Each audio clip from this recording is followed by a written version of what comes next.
Shalom. Welcome to the Jewish View. My name is Rabbi Nachman Simon with the Chabad House of Delmar, and together with my co-host, Mark Ronich of Statewide News Service, jbiztechphilly.com. And as you can see here, now columnist for the Jewish Press. Right, I'm having fun doing all of that, and my column is Albany Beat, and it talks about how government relates to the Jewish community, or doesn't, as the case may be. Well, talk about government, and we have one of the aficionados of Albany County and Albany City government, all items government in the area. Jack McEneny, former Assemblyman, welcome back to the Jewish View. Oh, always glad to be here. Well, it's you're remarkable in the sense of the knowledge and the history that you have of this city and the nuances that you know of that most people don't. Well, thank you. Yeah. So tell me, what is some of the things that you think people should know about this city that they don't? Well, I think, we're asking ourselves that now all the time, because come January of next year, we're going to have a brand new convention center. And what makes us different from every other city? Mm-hmm. And I think those are the things that you want to play up. There's a tremendous sameness in America. I always said if you were blindfolded and sent up in a helicopter for 3 hours and they put you down in a shopping center, you wouldn't know whether you were in Ohio or Maine or where you were. And anytime you're unique because of your community, that's something that's a major draw, and it's refreshing. And I think. And you think we're becoming less of a unique thing with our architecture? No, I think we are much more unique than a lot of others. First of all, on this eastern seaboard, we're Dutch. Right. We're a Dutch city. That's who laid out the streets. That's the language we spoke as the dominant language, literally right up to the American Revolution, even though the Dutch government was long gone by then. Our architecture is it's very eclectic, and somehow, I mean, this is a great example, but somehow all of our mishmash of architecture, classical and Gothic and Victorian and Art Nouveau, and, all of these, somehow they all go together, even though they're cheek to jowl, etc. I've noticed that out-of-town people, as I've talked to people on conventions, they'll say, gee, I didn't really want to come here, but now I'm so glad I did. Mm-hmm. I said, what'd you like? I said, the architecture, it's incredible.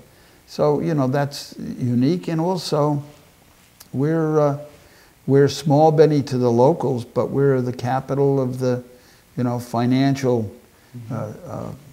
capital of so much of the world, of New York State. So, well, I always say New York State's the 9th largest economy in the world, and our budget is larger than most countries' budget. So. Yeah. The convention center track, because we're the state government and people want to, hey, this is what we are, but here you can tell the governor and all the, the Assembly and Senate, hey, just walk over and just be our guest speaker. It's true, and the question is, why don't we get it now? And the reason we don't get it, I remember when I used to be on the convention center board when I was a member of the Assembly, and people would say, well, why wouldn't you go to Vegas or Atlantic City, or why would anybody come to Albany? I said, anybody with NYS in front of their names, whether it's a builders association or a union or a professional association, not-for-profits, they all want to come here. And they rotate if they're statewide organizations. It's just one particular group, the ones that are New York State centered. Well, they can't go out of the state. Talk about politically incorrect. And so they'll go Buffalo, then they'll go Syracuse, and they'll go New York City, which is very expensive for them, and they'll come back. And somebody say, well, how come we never do Albany? No breakout rooms. Oh. See, we can get 15,000, 17,000 people crammed into the former Knickerbocker Arena, the Times Union Center. But that isn't how conventions work. That's great for concerts and political events to some extent. But I remember I talked to a group that had, in 25 years, it was a daycare organization, and they had members from Long Island to Buffalo and all points in between.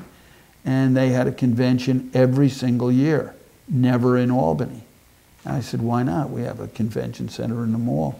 She said, we can get 2,500 people. that means we've got to have at least 25 breakout rooms. And that's the difference between a convention center and an arena or a theater or an auditorium. Or a hotel. Yeah. Like the Yeah. Hilton, formerly Omni, Yes. formerly Hilton. Yeah. You know, that was breakout. They have breakout rooms, Yeah. but they don't have enough of them, I guess. You need a lot of them. One of them, somebody shows up and you've got 100 people in a room. You know, you need a lot of flexibility. You've got to be able to move walls and so on. Right, yeah. If you get a group of 2,500, just for example, that would not seem like a huge convention.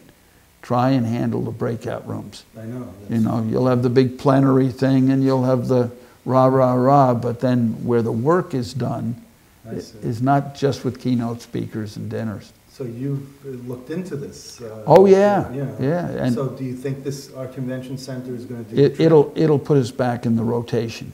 It will. See, these other places, Syracuse, Rochester, and Buffalo, for example, they do have true convention centers. See, now, I remember, you know, the unions and other large farm bureau, they used to go down to the Catskills. Yes, they did. Grossinger's, Concord, Yep. Kutcher's, Raleigh. but I didn't know if they had real breakout rooms there. Well, they also have seasonal limitations down there. The time of year is important and the Yeah. transportation. And also, if you're here, you can take a plane here, you can take a train here, you have a regular bus station, et cetera. It's not a big deal. And then you have the added bonus that you can go into these legislators and state agencies that allegedly are there to serve you and say, look, I need a face-to-face, this is not working. And so they like the idea of showing a force for a 2 or 3 day convention. Right. And then you can also ask your champions or sometimes your villains, invite them to come and speak to the group. So there's a lot, we get that extra element of... In the winter and spring. Well, when you talk about a fall conference, then, you know, you're looking elsewhere for a fall conference. no, if most conventions happen in the spring and fall. But what you're looking at, you're thinking in terms of the legislature.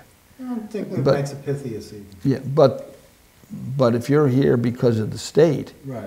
the state government is here 12 months out of the year. So if you have a problem, Months. the government is, sure. Department of Social Services, Department of Transportation, Education. Yeah, but whatever you Yeah. can get in Albany, they have a shadow office down in New York City that you can also go. I mean, the governor spends more time down in New York City in his office, and all of his commissioners also have a lot down there. It depends on which governor. Believe me, That's true. Mario Cuomo certainly didn't do that. But that's 25 years ago.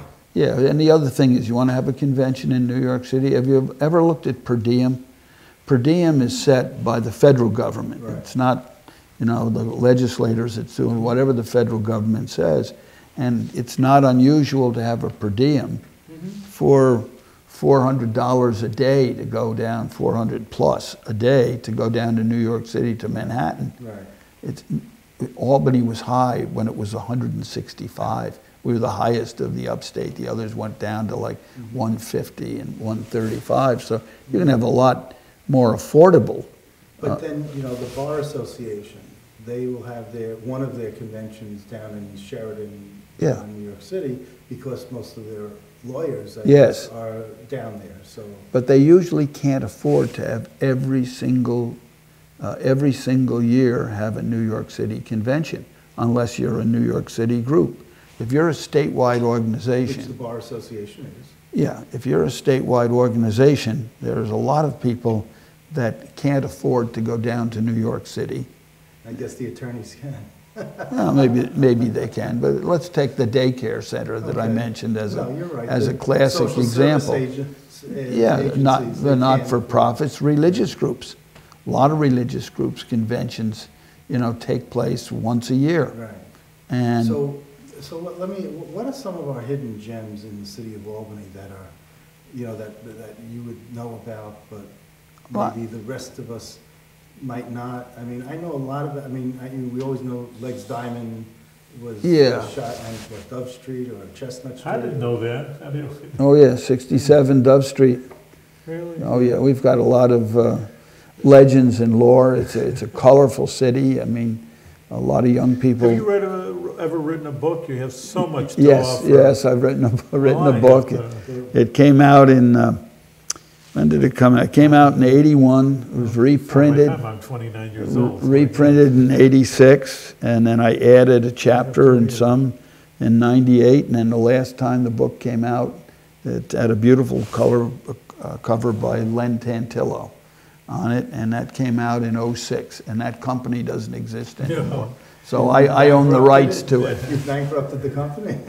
No, it went very well. I learned a lot doing it, like the book. I think our viewers should know, Mark and I surely know well, but you are probably the preeminent historian of Albany. If they have a name for you or a chair for you, you would be it. I don't think there's anybody who knows more about... Tony Opalka is the official city historian. Tony's excellent. Yeah. And I think what we forget with history is the word in it is story. And in the Irish tradition, the Seanachie is the person who would be hired to come in, just like you'd hire a fiddler, the storyteller. Seanachie is the Gaelic word for it. And they would just tell stories all day, and or all night, and that's the tradition. And what we need to do is get beyond the names and the dates. At 67 Dove Street, it's a brick and mortar, it's a row house. It was built for brewery workers and, goes back to like 1857. But beyond that, the people that lived in that brick and mortar, it's now owned by Bill Kennedy, by the way. Really? Not surprising. But he did on purpose? Because he liked Oh, the yeah, history. no, he uses tell it. Rabbi Simon the story of Legs Diamond and how he got shot, and the Albany police and their involvement. Was that allegedly? I'm sure I missed hearing that allegedly part. When we talk stories and folklore, we got to remember that. The statute of limitations has Well, the Albany during the Depression was run by the O'Connell political machine. And O'Connell and three of his brothers and the Corning brothers basically turned the Democratic Party upside down and managed to throw out an organization that had been in for 20 years, the Barnes machine. In 1906. No. They took over in the election in 99, and they went out the door in the election of 21. And 1921. Yeah, and okay. And the nicest thing they left us is right there. That's the Delaware and Hudson Railroad headquarters and the Journal building. That was the last Republican administration. Yeah, the last Republican alderman in the Common Council was there. His name was Gottschalk. He was the butcher on the corner of State and Lark Street. Apparently nobody wanted to cross their butcher. He was the last one left in 1931. And there has not been a Republican elected to the city council since 1931. But during the 20s and the early 30s and the days of organized crime and prohibition and one thing or another, Albany had a reputation for being intolerant of organized crime coming outside. So the Legs Diamond and the Bugsy Siegel and all these legendary characters could come here with the understanding they couldn't do business there. And so they would go to the nightclubs and the speakeasies and that type of thing. And if people weren't on the okay list, then the Albany, usually the Night Squad, which was John McElvaney and Fitzpatrick, who eventually became the police chief, and was eventually killed by McElvaney. Why, nobody knows exactly. Shot in his office. They're best of friends. Something went wrong. And that was later on. But during the 20s and the 30s, they would meet them down in Union Station. The night squad, the detectives. The night squad would meet they knew. Mobsters. Yeah, they'd meet the mobster and they'd say, get on the train. Right. And don't let the sun set on you or your life is in peril. And smart people got back on the train. And Legs Diamond was beating a rap that he had tortured somebody down in the Catskills and so on to get information. And he wound up with a very good attorney, Dan Pryor, who was a former city court judge here, Republican city court judge. and a trial was held. They needed a change of venue, so it was over in Rensselaer County, and he got off, and he celebrated. And Bill Kennedy writes this up in Albany, and at the end of a night of celebrating, where he was both with his wife and then visited his girlfriend over on 10 Brook Street, had quite a night, and he came back to the rooming house he was staying in, which was 67 Dove Street. And the landlady said she heard steps go up the stairs and a lot of shots, and that was it. And that was the end of Legs Diamond. And you know, it's so interesting because I was watching an episode of The Untouchables. Yeah. And they had a very different take on it because obviously Albany wouldn't sell as a place where Legs Diamond was shot in the 1950s when the show was produced. So they had it somewhere else. But yes. It was. Did you see that episode? Or? I remember seeing one. I think they had him shot in New York City or something like that. And I'm like, no, that's wrong. Oh yeah, but that was those kinds of stories. Really make us unique. It's the story in history that makes the difference. Now we've had ghost tours. My younger daughter Maeve worked for Bob Wolfgang, who's our former police chief, and they had the aqueducts. That's right. And she did aqueduct tours all over, and that was a lot of fun. I'd like to see that back. We've had trolleys. There's one convention I mentioned where they were blown away with the architecture. And this was from a woman that didn't want to come to Albany. She'd never been, but she didn't want to come. Just blown away by the architecture. Well, the best way to show it is with a trolley. Right. And I know I'm on Mayor Sheehan's cultural tourism committee. Oh, okay. And that's one of the things we know we need. We need to ramp up for this. We have tourists now. Don't think we don't. Well, maybe you could encourage Mayor Sheehan to come on the Jewish View and talk about this a little bit because she hasn't come on the show since she won her first election. And, has she been invited? yes, repeatedly. Repeatedly. Well, Repeatedly. I'll pass. Thank you.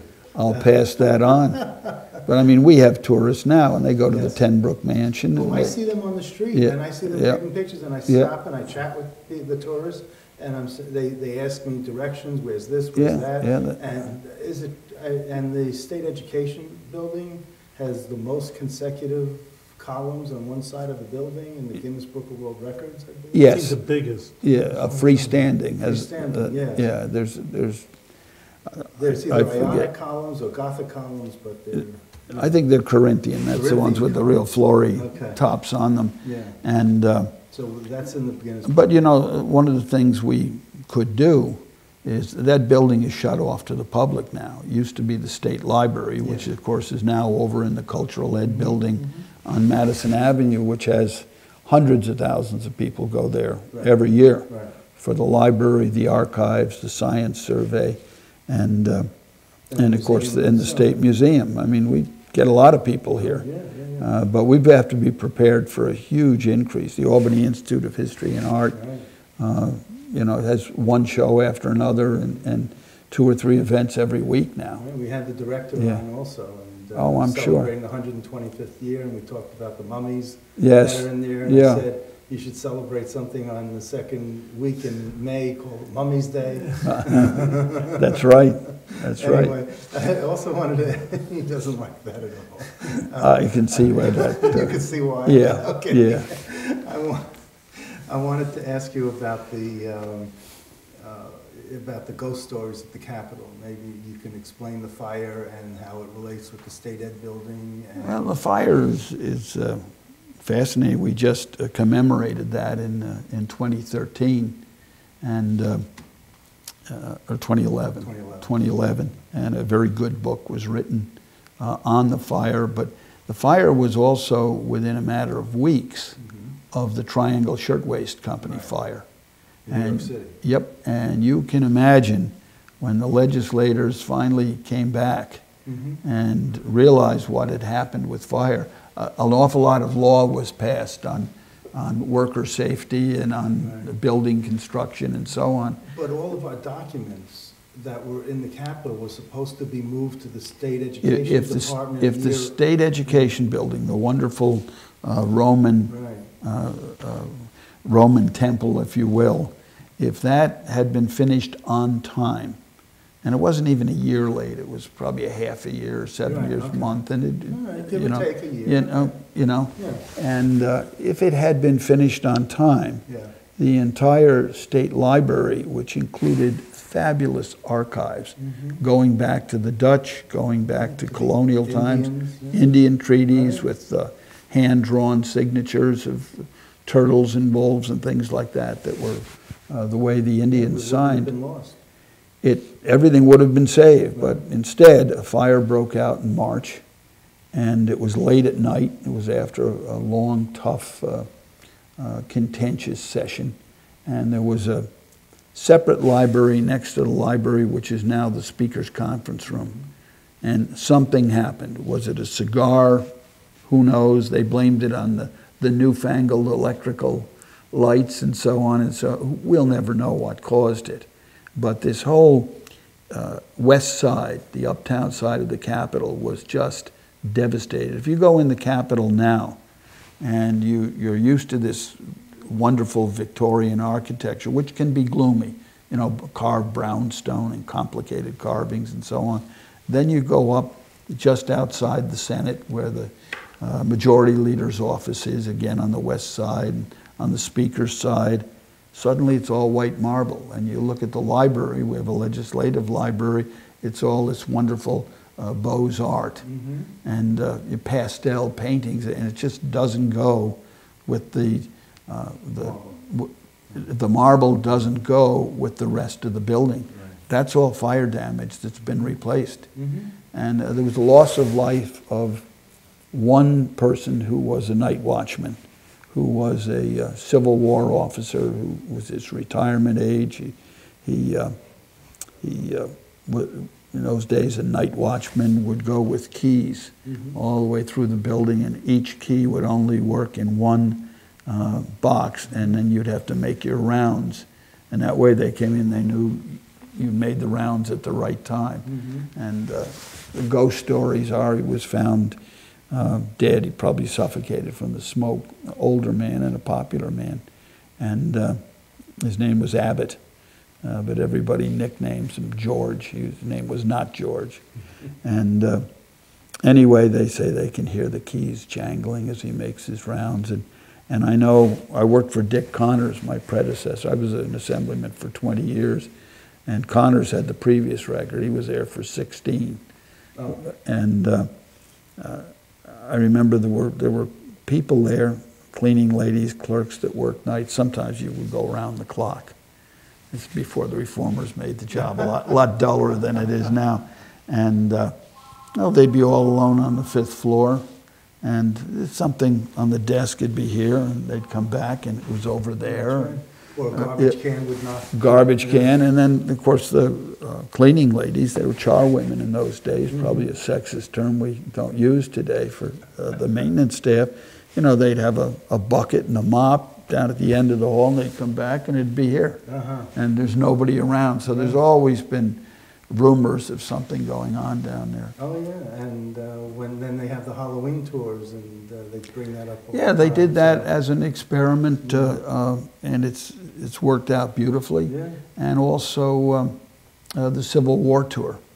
It's like the third, you call it. You know, well, let me ask you something, because since it just popped in my mind. I went to Gettysburg. I love history. That's why I love talking to you and listening to you.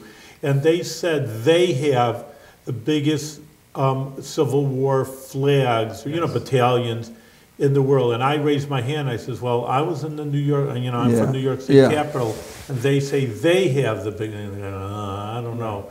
So, do you know what the I don't know. Harrisburg has a good collection, so does Boston. But we claim we've got over 900 Civil War flags. And I remember when I was a boy in 1963, we had sort of an era of good feeling, lots of handshakes with the South.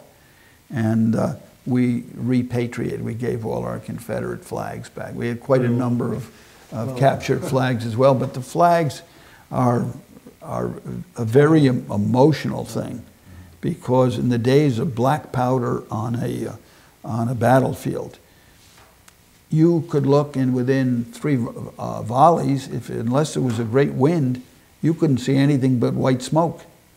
And we aren't the people that, like the British had the bright red or the Prussian blue that some of them had. And so you desperately look for your people, and you'd see that flag. And that flag would save your life. It would show you where to rally round the flag boys.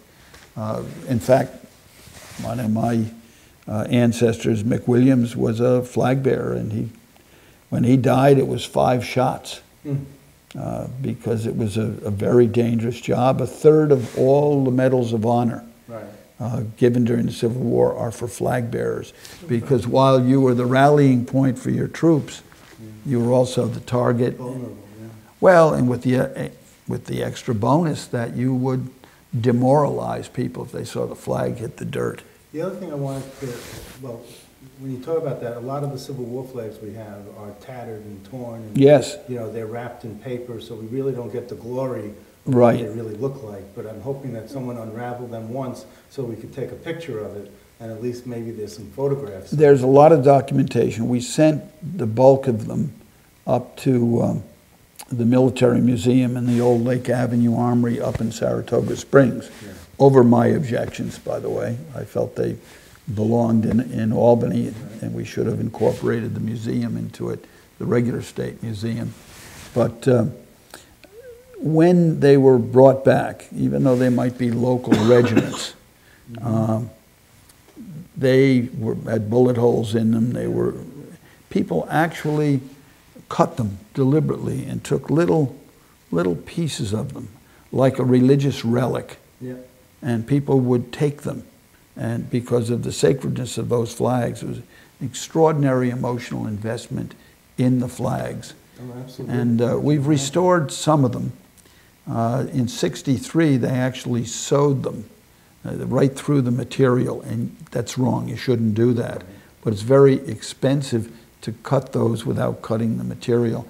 And the irony is, the poor people's flags, for just working stiffs where they were cotton or linen, they're in pretty good shape. Okay. Or wool even. Yeah. But the ones that were made by Tiffany was a big, Flag. fancy uniforms, flags, et cetera, swords, these ceremonial type things. They were silk. They're the ones that are not holding up very well, the irony of it. Well, because silk, you have silkworms and you got other animals that could eat through, plus it's a very delicate type of material. So. Yeah. You know, Mark, in the last few minutes, I wanted to ask Assemblyman McEneny, there's so much scandals happening in Assembly. Like, you were there for 20 years, and you're so upright as a person. You see what happened when I left? Just all fell apart, Well, in a way, that's it. You think, I mean, that there's two sides to the coin. Some say there's district attorneys and attorneys that are very diligent, and this has been the way it is, or it's gone downhill, like you say, since you've left. You know, things are worse. Fiction. Just move it. Yeah. Okay, we'll move it up. Just click it. Yeah, thank you. I think there's a number of things have happened since the Watergate era. I think if you were to study history and go back, you'll find that these things happen regularly throughout the course of history. It's a question of human nature. But I think what's made a big difference is after the Watergate era, a lot of laws were passed in terms of open meeting laws, of providing paper trails, Freedom of Information Act, et cetera, et cetera. So there's a lot more tools available to people. Combine that with the internet, and you're looking at something like, it's very suspicious that this happened and that firm got it. Well, who made the donations in the campaign, or to their best friend, or where does so-and-so's husband or wife or so-and-so work?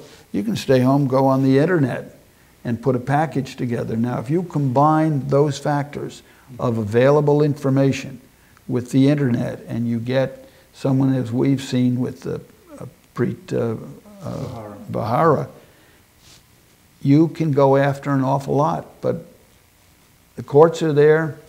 If you did it, you did it, and the law will take its course. Now, Preet Bharara was in Albany, and he said that the rank-and-file lawmakers were enablers for what Shelley Silver did. Now, you were there 20 years during Shelley's time. Do you feel like you were an enabler? No, and I would think that would be unfair, because an enabler is somebody who's aware of what's going on. And if you're aware of something going on, then you have an obligation to report it. So you're a lot more than an enabler, you're a crook. Well, but Preet because says you know that the rank and file lawmakers had to know what was going on. Because it went on for so long, and he had to know. That's what he was saying when he was at Belinda. And I don't think. He said the rank and file lawmakers had to know what was going on, and that they were enablers to allow that to happen. I don't think that's true. So you didn't know anything of what was going on? I can tell you that the vast majority of the people I know were absolutely blown away by the shock of it. They were also, let's go back to Governor Spitzer. Yeah. That's like saying they must have known. Well, but he was in a different branch of government. No, it doesn't matter. It wasn't even a different house. Yeah. I'm not even asking you if you knew about the no, but he had. I'm saying about the same house, and you and Shelley. But he had a 250,000 employees. So are we supposed to say they had to know? And the legislators didn't have to know. Did you know anything about the affairs that he allegedly had? I never comment on that with anybody. Okay. It's inappropriate. Okay. I just asked the questions. You can answer. Yeah, no, I know, but I think that's very unfair of Preet to say they had to know. How many times do you have something people had to know? We see it, this is an age without heroes. We don't see it in baseball players, Wall Street, and the clergy, and so many areas. And what happens every time? When it happens, somebody says, I had no idea. Mm-hmm. And why are legislators any different from anybody else who says, that's terrible, I had no idea that was going on? Even when there's a murder down the block and they go, he was such a nice guy, I had no idea. Yeah, I mean, why did... I give everybody their credibility. Okay. I think Preet should do the same. This is America. People to me also, because of course I was good friends with with you, but with the Speaker Silver especially, he was an Orthodox UC rabbi. Didn't you? He says, well, I don't go into someone's personal affairs. What am I? I take, like you say, face value. He was a nice guy and did a lot for the people of New York and the Jewish community. Yeah. And the comment I made in the press on Shelley, I knew and liked Shelley. I had a lot to do with him for 20 years, and spoke up in conference and so on. But this is true in every level of life. You can do so much good. And I can name so many laws that were passed, so many rights that were protected, so many people that were helped. But unfortunately for reputation, which is what it's about for so many of us, you're only as good as your last mistake. And one of the realities of life, whether it's justice or a cruelty, is unfortunately that last mistake. What do you think of when you think of Eliot Spitzer? You don't think Sheriff of Wall Street anymore. That's right. And that's part of the punishment that we get as human beings is that's you make a real bad mistake like that. The headline in the obituary will, will read, convicted Assembly Speaker, Mark, we're out of time. It's really unfortunate. I could speak for hours with you. I just love history, and you did such good things for the people of Albany, and hopefully you keep on doing good things and do it with good health. That's right. Thank you very much. Thank you so much for coming.